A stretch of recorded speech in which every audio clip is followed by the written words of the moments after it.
This video is sponsored by Skillshare. Skillshare is an online learning community with thousands of inspiring classes for anyone who loves learning and wants to explore their creativity. If your life has been feeling like Louisa's and your day is filled with tasks and endless to-do lists, you can prioritize your self-care and wellness by using Skillshare as a way to invest in yourself, unwind, and relax. And Jonathan Van Ness's class, The Ultimate Self-Care Playbook, will help you to recenter after a hectic week.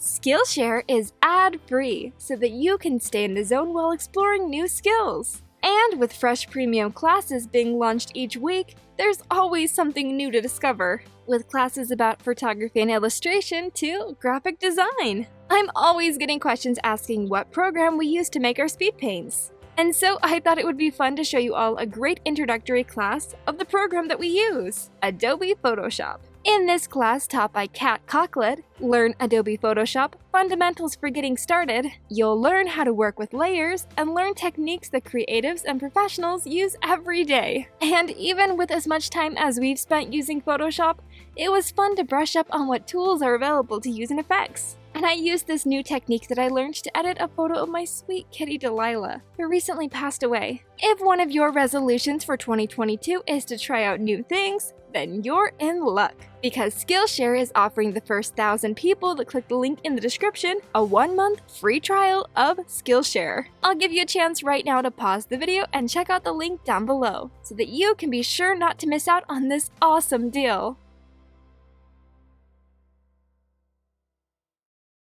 In today's video, my sister Rachel is going to be taking 3 characters from our new favorite animated movie and turning them into cats!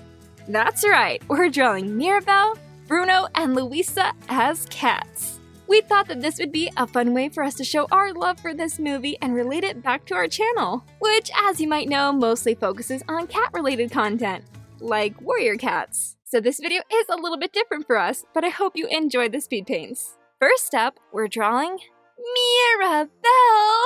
Yeah, I love when Camilo shouts her name like that as a little baby, it's so funny.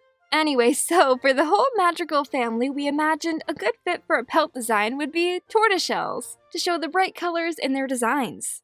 And with Mirabelle, we love that she designed her own clothing, with embroidery on her top of butterflies. I also love that she rocks her bright green glasses. I think it's so cool to see a character with glasses as a role model in a movie, because when I was 5 years old, I started wearing glasses, and there were no other princesses in movies to look up to that also wore glasses. So I think that Mirabelle is a great role model for people who wear glasses. I felt so inspired by her positivity in the movie, and her ability to find purpose even in a family where she's overshadowed by others, who have such impressive gifts. And that she, despite being without a gift, courageously sets out on a journey to preserve the magic and fix the growing cracks beneath the surface in her family. If I was to relate Mirabelle's character back to warriors, the scenes with Antonio really made me think that Mirabelle was kind of like a mentor to him, and that she helped to encourage him and nurture his loving connection to animals. And the special gathering around the staircase when Antonio got his door was kind of like his warrior cat ceremony. I think that if Mirabelle was going to have a role in the clan, a good fit would be for her to become a mediator, kind of like how Trey is in the books, acting without bias to help solve disagreements and keep the peace within the clans. Mirabelle already does this within her own family, and she has an understanding of everyone's abilities and has empathy for what they're going through. So yeah, that would definitely be a fitting role for her.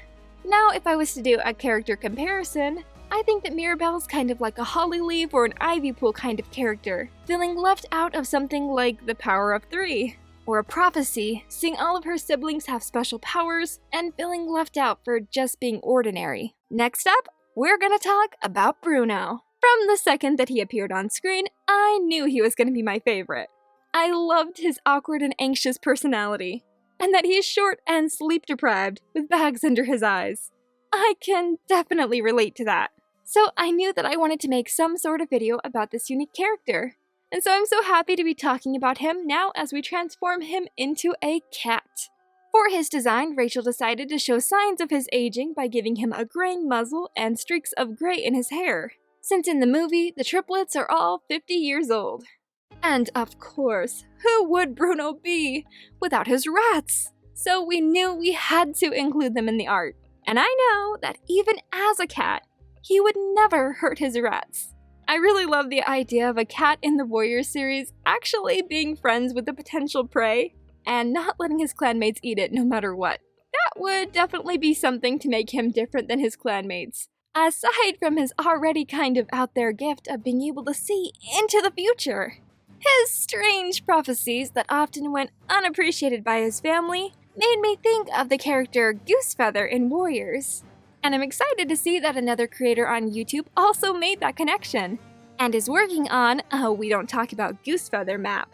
Super excited for that. Goosefeather and Bruno are very alike because they both view their ability of foresight as more of a curse than a gift, with their visions of the future being confusing, scary, and difficult to understand. I think that if Goosefeather had been more of a main character and had had more of an ability to shine, it would have been interesting to have him run away from ThunderClan after giving the prophecy that killed Moonflower, instead of just fading into the background as an elderly medicine cat.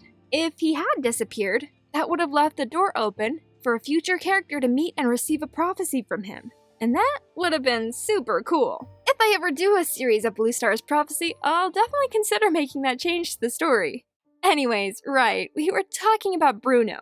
I wish we could have all seen more of him in the movie, because when he was on screen, he really stole the show. Especially with his true gift of acting.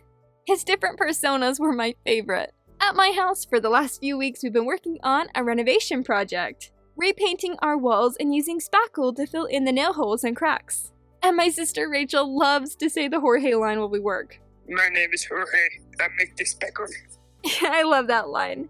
Thanks for the cameo, Rachel. Anyways, I think we can all agree that Bruno is a precious being who needs our love.